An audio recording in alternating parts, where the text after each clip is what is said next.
Hello everyone, welcome to पवन वाग academy. I am Ankita. और guys, आज की क्लास में हम लोग देखेंगे आपका चैप्टर नंबर 4 जिसका नाम है मेजरमेंट ऑफ मैटर, स्टैंडर्ड 9 का, महाराष्ट्र स्टेट बोर्ड का। ठीक है, तो लास्ट वाले क्लास में हम लोगों ने एंड किया था हमारे करंट इलेक्ट्रिसिटी वाले चैप्टर को। करंट इलेक्ट्रिसिटी जो है वो आपके चैप्टर नंबर 3 का है। ठीक है, और करंट इलेक्ट्रिसिटी को हम लोगों ने पूरी तरह से कंप्लीट कर लिया था। तो चलिए उसी के कंटिन्यूशन में अब हम लोग देख रहे हैं मेजरमेंट ऑफ मैटर को। करंट इलेक्ट्रिसिटी जो चैप्टर था ये थोड़ा सा फिजिक्स से रिलेटेड था, क्योंकि उसमें हम लोगों ने रजिस्टर्स देखा था, करंट देखा था, पोटेंशियल डिफरेंस देखा था, वोल्टेज देखा था, बहुत सारी चीज़ें देखी थी, अलग अलग टाइप के कॉम्बिनेशंस देखे थे, सर्किट देखे थे, है ना, रजिस्टर्स इन सीरीज देखे थे, रजिस्टर्स इन पैरेलल देखे थे, और वो सब देख के हम लोगों ने फाइनली हमारे उस चैप्टर को एंड कर दिया था। ठीक है, तो इसी के साथ साथ आज के क्लास में हम लोग स्टार्ट कर रहे हैं आपका chapter number 4 measurement of matter. ये वाला जो चैप्टर है ये बहुत ज़्यादा इंटरेस्टिंग चैप्टर है, बहुत ज़्यादा मज़ा आएगा आपको ये चैप्टर को पढ़ते वक्त। उसका रीज़न ये है क्योंकि इसके अंदर में आने वाला है मैटर, और मैटर कहीं ना कहीं हम सब लोग हमेशा कहीं ना कहीं पढ़ते आए हैं। मैटर आप लोगों ने देखा भी है, आप लोगों ने मैटर की स्टडी भी की है, लेकिन आप लोगों को पता नहीं कि वो मैटर है। पता है, ये इतनी खास बात है, मतलब आप लोग ये कर चुके हो लेकिन आपको ये नहीं पता कि ये मैटर था। तो चलिए मैं आप लोगों को बताऊंगी कि मैटर क्या क्या होता है, और वो सारी चीज़ें क्या है जो आप लोग ऑलरेडी देख चुके हो बट आपको पता नहीं था वो मैटर है, वो सब हम लोग देखने वाले हैं। और जैसे कि चैप्टर का नाम ही है मेजरमेंट ऑफ मैटर, मतलब इसके अंदर में हम लोग देखेंगे कि मैटर जो है उसको हम लोग किन किन वे से मेजर करेंगे, कौन से अलग अलग वे है जिनकी हेल्प से हम लोग मेजर करेंगे कि मैटर कितना होता है, कैसे होता है, मैटर का अमाउंट क्या होता है, वो सारी चीज़ें हम लोग देखेंगे। चलिए देखते हैं फटाफट से इस पार्ट को। तो आपका जो चैप्टर है, चैप्टर का नाम है chapter number 4 measurement of matter.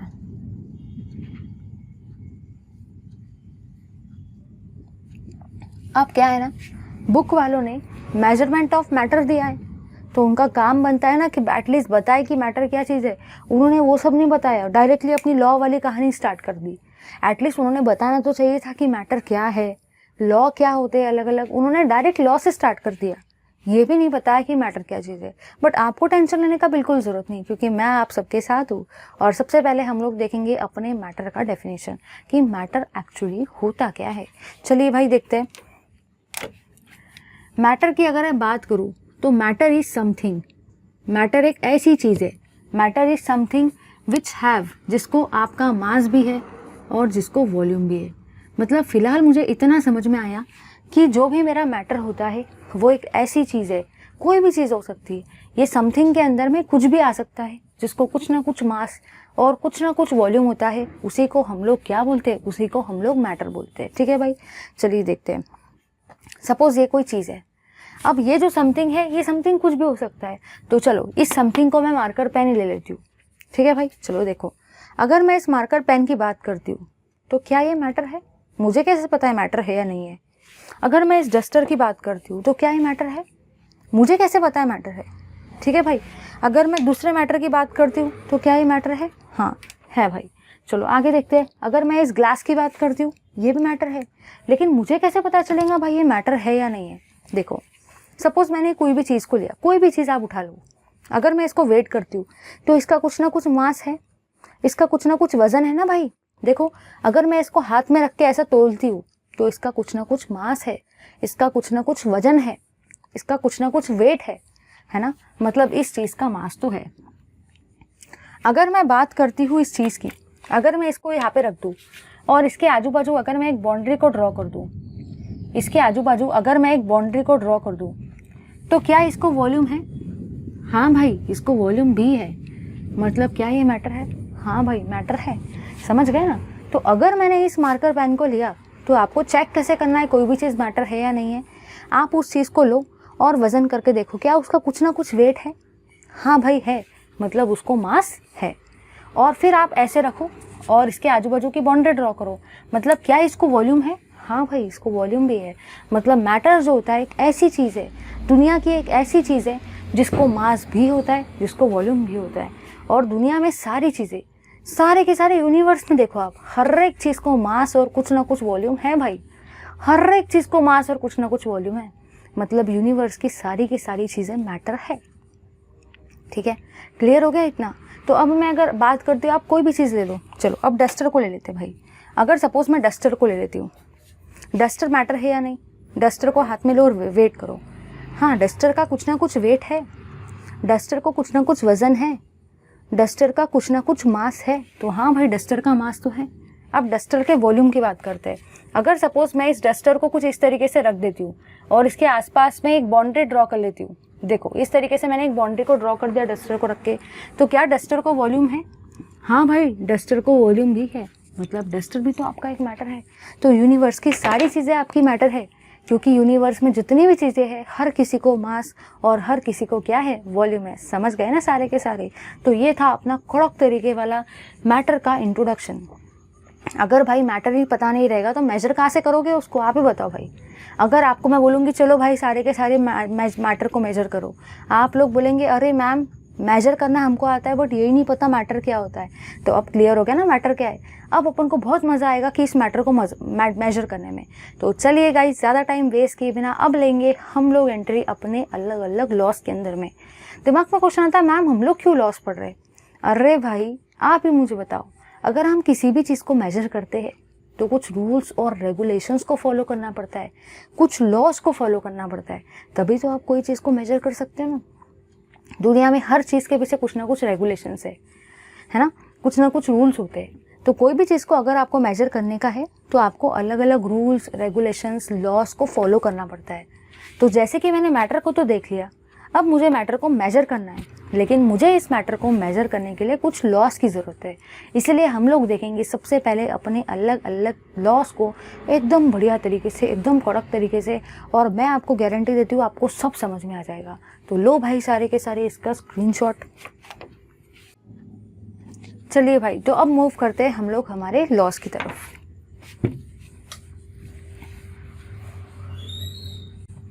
तो अगर मैं बात करती हूँ लॉस की, ठीक है भाई, लॉस की अगर मैं बात करती हूँ तो सबसे जो मेजर लॉ है उसका नाम है लॉ ऑफ केमिकल कॉम्बिनेशन।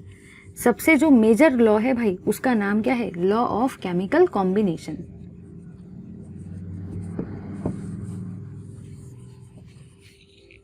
ठीक है, इतना क्लियर है भाई सबको? तो आपका जो मेजर लॉ है वो है लॉ ऑफ केमिकल कॉम्बिनेशन। अब ये लॉ क्या कहता है वो मैं आपको समझा के देती हूँ, लेकिन उससे पहले हम लोग इस लॉ के दो मेजर टाइप को लिख लेते हैं। सबसे मेजर टाइप जो है वो है आपका पहला वाला law of conservation of mass. Law of conservation of मास ये आपका फर्स्ट मेजर टाइप है। और सेकंड मेजर टाइप जो है आपका वो है law of constant proportion.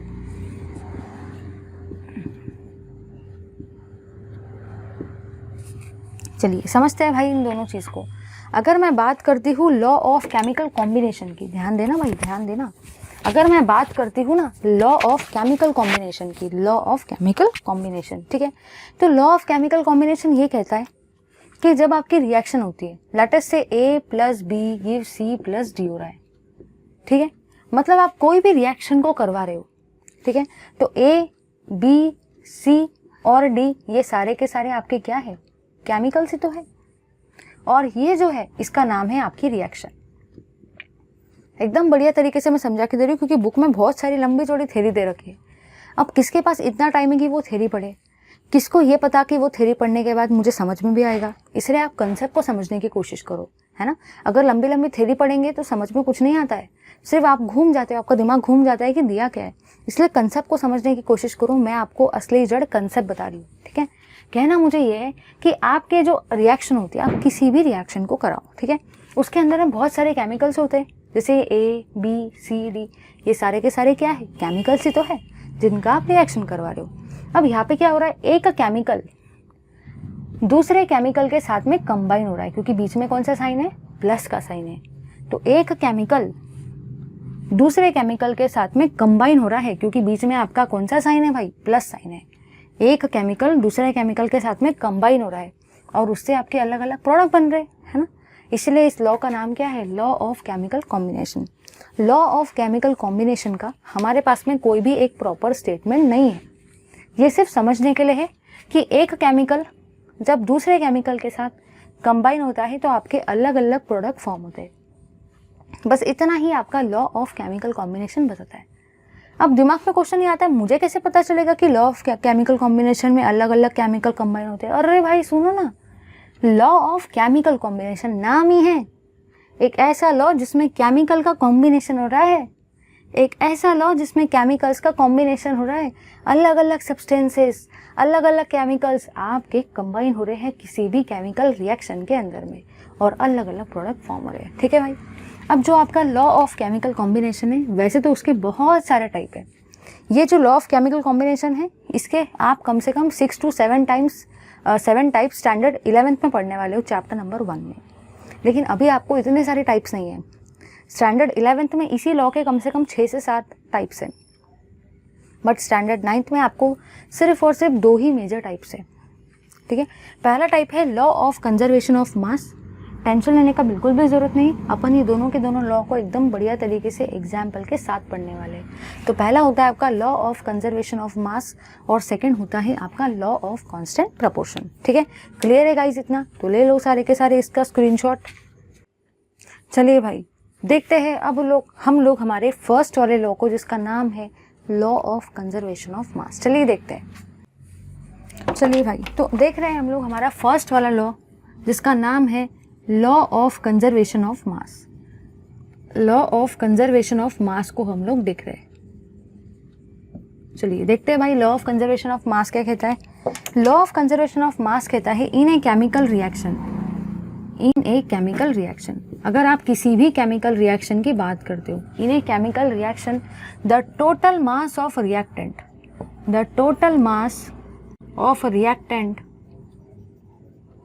is equal to the total mass of product। ठीक है भाई, देखा जरा ध्यान देना यहाँ पे। अब मैंने सेंटेंस को तो लिख दिया है, अब हम लोग समझते हैं। यहाँ पे आपको बोल रखा है लॉ ऑफ कंजर्वेशन ऑफ मास। इसको समझना तो है हमको, टेंशन बिल्कुल लेने का नहीं, मैं हूँ समझाने के लिए। एकदम बढ़िया, एकदम कड़क तरीके से मैं आपको समझा के देने वाली हूँ। लेकिन उससे पहले एक बार स्टेटमेंट को देख लेते हैं। स्टेटमेंट ये कहता है कि आप किसी भी केमिकल रिएक्शन की अगर बात करते हो, कोई भी केमिकल ले लो रिएक्शन, दुनिया की कोई भी केमिकल रिएक्शन आप उठा के देखो, आप वहाँ पे ये ऑब्जर्व करोगे कि जो भी आपका टोटल मास होता है रिएक्टेंट का, वो हमेशा इक्वल होता है टोटल मास ऑफ प्रोडक्ट के। सारी रिएक्शंस ये चीज़ ओबे नहीं करेगी। अब दुनिया में हर जगह यार कुछ ना कुछ एक्सेप्शंस तो होते ही है, कुछ ना कुछ ऑड लोग तो होते ही हैं, कुछ ना कुछ ऑड रिएक्शन तो होती है। लेकिन जनरली आप क्या ऑब्जर्व करते हो, इन केमिकल रिएक्शन के अंदर में जो भी आपका टोटल मास रहता है रिएक्टेंट का, वो हमेशा इक्वल रहता है टोटल मास ऑफ प्रोडक्ट के। मतलब रिएक्टेंट का जितना टोटल मास है ना, वो इक्वल होता है टोटल मास ऑफ प्रोडक्ट के। समझे या नहीं समझे? चलिए समझाती हूँ भाई इसको, ऐसे मुझे पता है समझने वाला नहीं है। अभी आपको इससे इतना समझ में आया कि किसी भी केमिकल रिएक्शन के अंदर में जनरली जो आपका टोटल मास रहता है रिएक्टेंट का, वो हमेशा इक्वल रहता है टोटल मास ऑफ प्रोडक्ट के। ठीक है, चलिए आगे बढ़ते हैं। दिमाग में सबसे पहला क्वेश्चन यह आता है कि मैम यहाँ पे लॉ ऑफ कंजर्वेशन ऑफ मास क्यों लिखा है, जबकि ये लॉ के अंदर में तो कुछ अलग ही हो रहा है। फिर इसका नाम लॉ ऑफ कंजर्वेशन ऑफ मास बड़ा अजीब नहीं है? सुनो भाई सारे के सारे, नाम क्या है? Total mass of reactant is equal to the total mass of product. अब देखो भाई, यहाँ पे जितना मास था उतना ही मास यहाँ पे।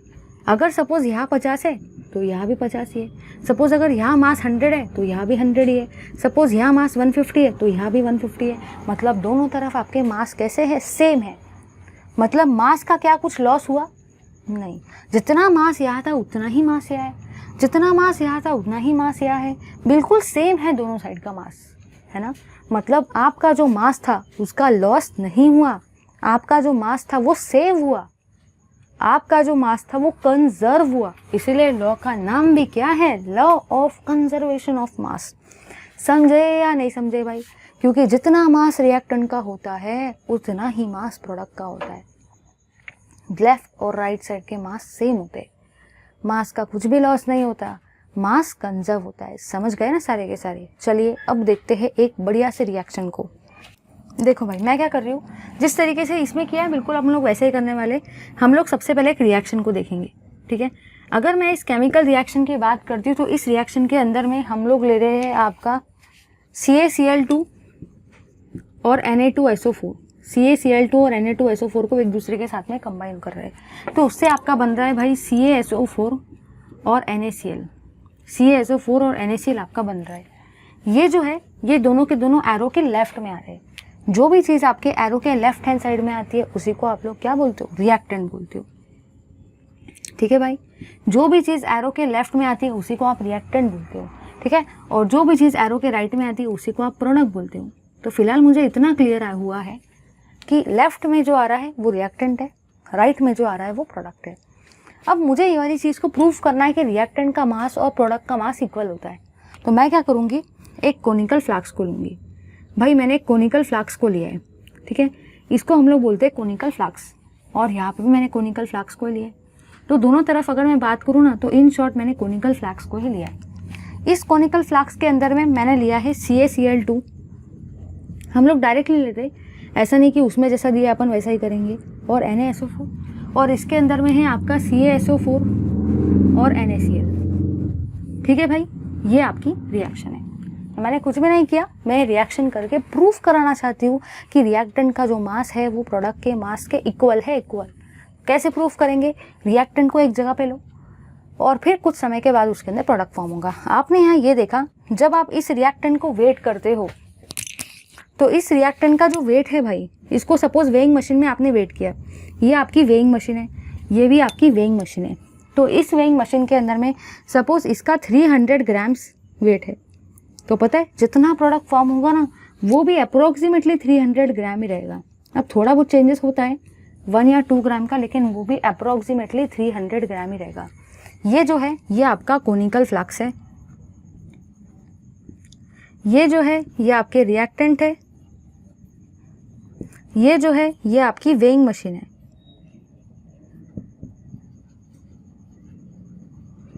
ठीक है भाई, यहाँ पे भी आप लोगों ने क्या देखा, ये कोनिकल फ्लास्क है, ये जो है ये आपके प्रोडक्ट है।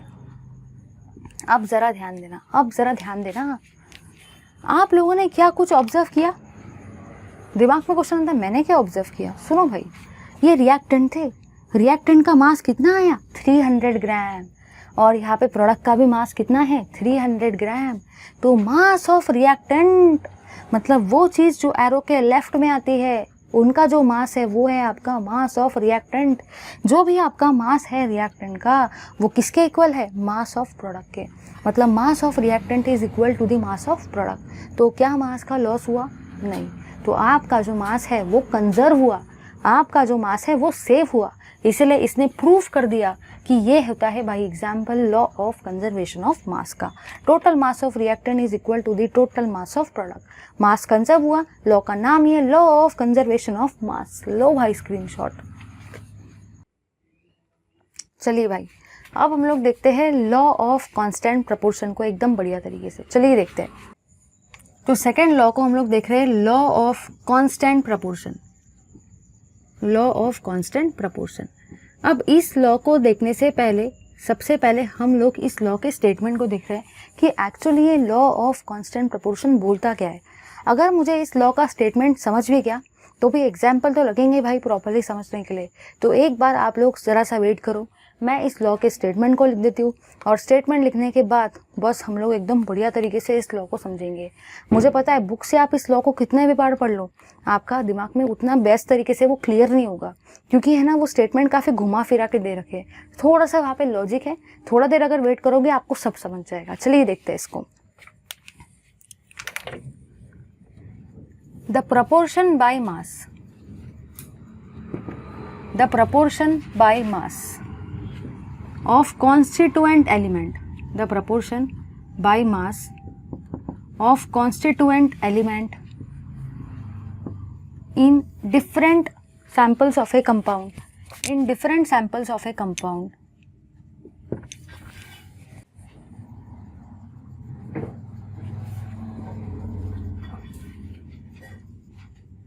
is fixed। अब भाई ये जो स्टेटमेंट है ये ऐसा स्टेटमेंट है कि पढ़ते बैठो आपके दिमाग में जाएगा ही नहीं, क्योंकि इस स्टेटमेंट का एक बहुत ही अलग ही मीनिंग है, और वो मीनिंग समझने के लिए हमको एग्जाम्पल्स देखने पड़ेंगे। चलिए भाई समझते हैं इसको फटाक से। ये लॉ का कहना क्या है पहले ये देखते हैं। ये लॉ का कहना ये है कि जो भी आपका प्रपोर्शन होता है बाय मास, किसी भी कॉन्स्टिट्यूएंट एलिमेंट का in a different samples of a compound वो फिक्स होता है। लेकिन इसको पढ़ने के बाद समझ में नहीं आता है, मुझे पता है आपको समझ में नहीं आया है, लेकिन इसीलिए तो मैं हूँ। चलिए समझते हैं इसको एग्जाम्पल की हेल्प से। एग्जाम्पल की हेल्प से हम लोग समझते हैं, ठीक है। चलिए इसका कहना क्या है। अब इस चीज़ को अगर आपको समझना है तो पहले कुछ बेसिक चीज़ें पता होनी चाहिए कि जो भी आपका हाइड्रोजन होता है, ये सारे के सारे लेफ्ट साइड में हम लोग एलिमेंट्स लिख रहे हैं और एलिमेंट्स के यहाँ पे हम लोग लिख रहे हैं उनका मॉलिक्यूलर मास। आप उनके मॉलिक्यूलर मास को एटॉमिक मास भी बोल सकते हो, इसको हम लोग एटॉमिक मास भी बोल सकते हैं या इसको आप मॉलिक्यूलर मास भी बोल सकते हो, ठीक है। तो ये जो आपका हाइड्रोजन है, हाइड्रोजन का 1 होता है आपका मास, ठीक है। अगर मैं बात करती हूँ ऑक्सीजन की तो ऑक्सीजन का आपका 16 होता है, ठीक है। ये आपके एटॉमिक मास का वैल्यू है। अगर मैं बात करती हूँ इसी के अलावा लेटेस्ट से कार्बन का, तो कार्बन का आपका एटॉमिक मास 12 होता है। फिलहाल आपको इतने ही डेटा का रिक्वायरमेंट है, इसलिए हम लोगों ने सिर्फ और सिर्फ इतना ही डेटा आपका लिखा है। चलिए देखते हैं भाई आगे की तरफ, आगे का पार्ट हम लोग डिस्कस करते हैं कि आगे के पार्ट में दे क्या रखा है, ठीक है भाई। ज़रा ध्यान देना, यहाँ पे क्या बोलना चाहता है वो। सबसे पहले मैं वाटर को कंसिडर करती हूँ। अगर मैं वाटर को कंसिडर कर रही हूँ और एक साइड में CO2 को कंसिडर करती हूँ, ठीक है। ये जो H2O होता है इसी को हम लोग वाटर बोलते हैं, ठीक है। और जो भी CO2 होता है इसी को हम लोग कार्बन डाइऑक्साइड बोलते हैं। मतलब एक साइड में जो आपका H2O है उसको वाटर बोलेंगे, एक साइड में जो CO2 है उसको हम लोग कार्बन डाइऑक्साइड बोलेंगे, ठीक है। चलिए बढ़ते हैं, इसका हम लोग को मास का वैल्यू निकालना है। कितना एक्चुअली इसके अंदर में रेशो है वो चीज़ हम लोग देखने वाले हैं मास के हेल्प से, ठीक है। चलिए आ जाएंगे यहाँ पे सारे के सारे। अगर मैं बात करती हूँ इस H2 की और इस ऑक्सीजन की, ठीक है, तो मैं यहाँ पे हाइड्रोजन इस टू ऑक्सीजन का रेशो निकालना चाहती हूँ, क्योंकि वाटर के अंदर में दो चीज़ें, ज़रा ध्यान देना, वाटर के अंदर में दो चीज़ें। पहली चीज़ है आपका हाइड्रोजन एलिमेंट और सेकेंड एलिमेंट है आपका ऑक्सीजन, इसलिए मैंने दो एलिमेंट को रेशो के फॉर्म में लिखा है। अगर मैं बात करती हूँ CO2 के केस में, तो CO2 के भी केस में आपको दो चीज़ें देखने को मिल रही है। सबसे पहली चीज़ आपको जो देखने को मिल रही है वो कार्बन है और सेकेंड थिंग जो है आपकी ऑक्सीजन है। तो इसको भी हम लोग इस तरीके से लिख देते हैं। तो मैंने यहाँ पे ये ऑब्जर्व किया, फिलहाल मैं दो एग्जाम्पल की हेल्प से इस लॉ को एकदम बेस्ट तरीके से समझना चाहती हूँ, क्योंकि लॉ के स्टेटमेंट से आप समझ ही नहीं सकते इस लॉ को, लेकिन एग्जाम्पल समझने के बाद में सब समझ में आ जाएगा। तो मैंने वाटर को लिया, हाइड्रोजन और ऑक्सीजन को लिखा, CO2 को लिया, कार्बन और ऑक्सीजन को लिखा, जो था वो लिखा, ठीक है। आगे देखते हैं, यहाँ पे हाइड्रोजन आपके कितने हैं, 2 है। हाइड्रोजन कितने हैं, 2 है, इसलिए मैंने हाइड्रोजन को 2 से मल्टीप्लाई कर दिया। ऑक्सीजन के नीचे कोई भी नंबर नहीं, मतलब ऑक्सीजन कितना है भाई आपका 1 है, इतना क्लियर है। हाइड्रोजन के नीचे 2 नंबर है ना, इसलिए मैंने हाइड्रोजन को 2 से मल्टीप्लाई किया। ऑक्सीजन के नीचे कोई भी नंबर नहीं है, इसलिए मैंने ऑक्सीजन को 1 से मल्टीप्लाई किया। यहाँ पे देखेंगे, यहाँ पे कार्बन के नीचे में कोई भी नंबर नहीं है, कार्बन के नीचे में कोई भी नंबर नहीं है, इसलिए मैं इस कार्बन को 1 से मल्टीप्लाई करूँगी। और ऑक्सीजन के नीचे में 2 नंबर है, ऑक्सीजन के नीचे में 2 नंबर है, इसलिए ऑक्सीजन को 2 से मल्टीप्लाई करेंगे। इतना क्लियर हो गया। तो पहले मैंने उसका फॉर्मूले को लिखा, उनके नाम को ऊपर में लिख दिया, क्या क्या है उनका नाम, जो एलिमेंट थे उनको लिखा, यहाँ पे भी वो एलिमेंट को लिखा, और जो नंबर उनके नीचे में था उससे उनको मल्टीप्लाई कर दिया, ठीक है। चलिए आगे बढ़ते हैं। अब क्या करेंगे, यहाँ पे आपने ये देखा कि अगर मैं बात करती हूँ 2 इंटू हाइड्रोजन का मॉलिक्यूलर मास कितना है भाई, या एटॉमिक मास कितना है हाइड्रोजन का, 1 है। हाइड्रोजन का एटॉमिक मास 1 है, इसलिए मैंने इसको 1 से मल्टीप्लाई किया। मतलब मैंने ज़्यादा कुछ नहीं किया, 2 के जगह पे 2 लिखा और हाइड्रोजन के जगह पे 1 लिख दिया, ठीक है। चलो आगे बढ़ेंगे। अगर मैं बात करती हूँ यहाँ पे 1 इंटू ऑक्सीजन का मॉलिक्यूलर मास कितना है भाई, या एटॉमिक मास कितना है, 16 है। ऑक्सीजन का एटॉमिक मास 16 है, तो ऑक्सीजन की जगह पे मैं 16 लिख दूंगी। चलिए आगे बढ़ते हैं। 2 1 ज़र कितना होता है, 2, 1 16 ज़र कितना होता है, 16, और इसको अगर फर्दर इसका रेशो ले तो कितना हो जाएगा, 1:8, ठीक है भाई, 1:8 आपका वैल्यू आया। क्लियर है इतना। अब बुक में डायरेक्ट देखे रखा है, वो नहीं बताया कैसे किया, बट अभी आपको समझ में आया, क्योंकि बुक में तो बराबर तरीके से दिया नहीं है इस चीज़ को। तो 1:8 दिमाग में क्वेश्चन आता है, ये 2:16 का 1:8 कैसे आ गया। सुनो भाई, अगर मैंने 2 का टेबल पढ़ा तो 2 1 ज़र 2, इसलिए 1 आया, 2 8 ज़र 16, 2 8 ज़र 16, इसलिए यहाँ 8 आया, ठीक है। चलिए यहाँ पढ़ेंगे हम लोग। अगर मैं बात करती हूँ यहाँ की, तो 1 इंटू कार्बन का मास कितना है भाई, कार्बन का मास है 12, तो इसके जगह पे मैंने 12 लिख दिया। यहाँ पे आएगा आपका 2 इंटू ऑक्सीजन का मास कितना है, 16, तो ऑक्सीजन की जगह पे 16 लिखा। ज़्यादा कुछ नहीं करना है, कार्बन की जगह पे 12 लिख दो, क्योंकि कार्बन का एटॉमिक मास 12 है। ऑक्सीजन के जगह पे 16 लिख दो, क्योंकि ऑक्सीजन का एटॉमिक मास 16 है। आगे बढ़ेंगे, 1 12 ज़ा 12 होता है, ठीक है भाई, और 16 2 ज़ा 32 होता है। अब आप दोनों को 4 से डिवाइड कर दो तो 4 3 ज़ा 12 हो जाएगा, 4 3 ज़ा 12, ठीक है।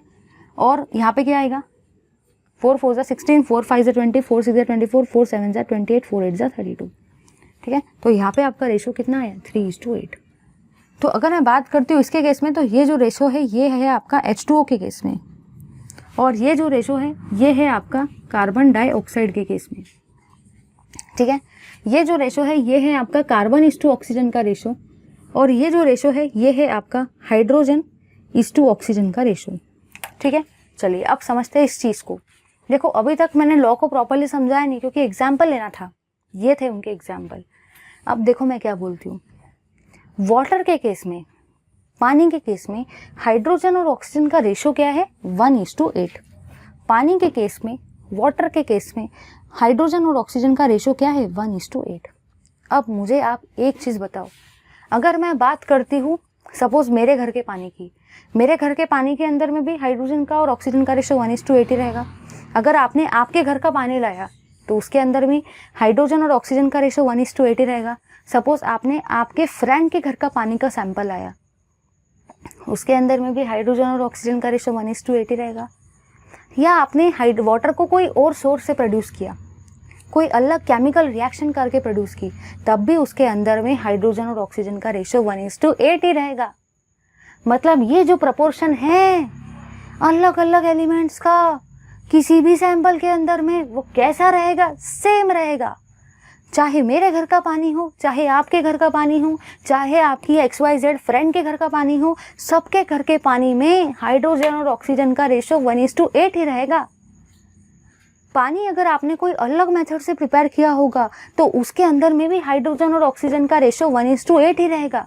मतलब ये जो रेशो है ये कैसा है, फिक्स है। ये जो प्रोपोर्शनलिटी का रेशो है ये कैसा है, कांस्टेंट है। इसीलिए लॉ का नाम भी क्या है, कांस्टेंट प्रोपोर्शन वाला लॉ। समझ गए ना सारे के सारे। चलिए यहाँ पे आ जाओ। अगर मैं बात करती हूँ ना CO2 की, तो CO2 में कार्बन और ऑक्सीजन का रेशो कितना आया, 3:8। बुक में तो दिया ही नहीं कैसे आया, उन्होंने डायरेक्ट दे दिया 3:8। उनको लगता है स्टूडेंट भाई अलग ही लेवल के, लेकिन मुझे पता है, इसीलिए मैंने सारा का सारा आपको बताया कैसे करना है। तो कार्बन और ऑक्सीजन का जो रेशो है CO2 के केस में वो है 3:8। अब ज़रा ध्यान से सुनो। सपोज अगर आपने कोई कार्बन डाइऑक्साइड दूसरे गांव से लाया, सपोज आपने कोई कार्बन डाइऑक्साइड कोई लेटेस्ट से महाराष्ट्र से लाया, तो उसके अंदर में भी कार्बन और ऑक्सीजन का रेशो 3:8 ही रहेगा। सपोज आपने कार्बन डाइऑक्साइड लेटेस्ट से तमिलनाडु से लाया, तो उसके अंदर में भी कार्बन और ऑक्सीजन का रेशो 3:8 ही रहेगा। सपोज आपने कार्बन डाइऑक्साइड को कोई और रिएक्शन से प्रिपेयर किया, अलग ही कोई रिएक्शन से, टिपिकल रिएक्शन से, उसके अंदर में भी कार्बन और ऑक्सीजन का रेशो 3:8 ही रहेगा। मतलब आप चाहे कार्बन डाइऑक्साइड कहाँ से भी ला लो, जहाँ से आपकी इच्छा होती है, कोई दूसरे गांव से पकड़ के लाओ, फॉरेन से पकड़ के लाओ, कहीं से भी दुनिया से कार्बन डाइऑक्साइड को आप पकड़ के लाओ, कोई अलग मेथड से कार्बन डाइऑक्साइड को प्रिपेयर करो, लेकिन उसके अंदर में कार्बन और ऑक्सीजन का रेशो 3:8 ही रहेगा। मतलब ये जो रेशो है ये कैसा है, ये जो प्रोपोर्शनलिटी का रेशो है ये कैसा है, सेम है। ये जो प्रोपोर्शनलिटी का रेशो है ये कैसा है, कांस्टेंट है। इसीलिए लॉ का नाम भी क्या है, लॉ ऑफ कांस्टेंट प्रोपोर्शन। समझे या नहीं समझे। अब ये सिर्फ दो चीज़ों के लिए नहीं है, कोई भी फॉर्मूले को आप कैलकुलेट करके देखो उसका रेशो, और वो रेशो कभी चेंज नहीं होता है। ऐसे बहुत सारे एग्जाम्पल्स है, आप उनको भी ट्राई करके देख सकते हो। समझ गए ना। मतलब एक सैंपल के लिए वो रेशो फिक्स होता है, एक सैंपल के लिए वो रेशो फिक्स होता है, वो रेशो चेंज नहीं होता। इसलिए लॉ का नाम भी क्या है, लॉ ऑफ कांस्टेंट प्रोपोर्शन। लो भाई सारे के सारे इसका स्क्रीनशॉट। तो सबसे पहला लॉ मैंने देखा, लॉ ऑफ केमिकल कॉम्बिनेशन में लॉ ऑफ कंजर्वेशन ऑफ मास। जितना रिएक्टेंट का मास रहेगा उतना ही प्रोडक्ट का मास रहेगा। मास सेव हुआ, मास कंजर्व हुआ, इसलिए लॉ का नाम भी क्या है, लॉ ऑफ कंजर्वेशन ऑफ मास। अगर मैं बात करती हूँ सेकेंड लॉ की, जिसका नाम है लॉ ऑफ कांस्टेंट प्रोपोर्शन, वो ये कहता है कि कोई भी सैंपल के अंदर में जो भी आपके एलिमेंट का रेशो रहता है ना, वो कैसा रहता है, वो कांस्टेंट रहता है। चाहे सैंपल कोई दूसरे गांव से लाओ, किसी फ्रेंड के घर से लाओ, किसी XYZ फ्रेंड के घर से लाओ या मेरे घर से लाओ, बट एलिमेंट का जो प्रोपोर्शनैलिटी का रेशो है वो हमेशा कांस्टेंट रहता है। समझ गए ना सारे के सारे। ये लॉस को समझना थोड़ा सा डिफिकल्ट काम था, बट मुझे पता है मैं आप सबको ये सारे के सारे लॉज एकदम बढ़िया तरीके से समझ गए। चलिए देखते रहिए इस चैनल को। Thank you very much for watching this videos. Like तो बनता ही, जल्दी जल्दी लाइक करो सारे के सारे। Thank you.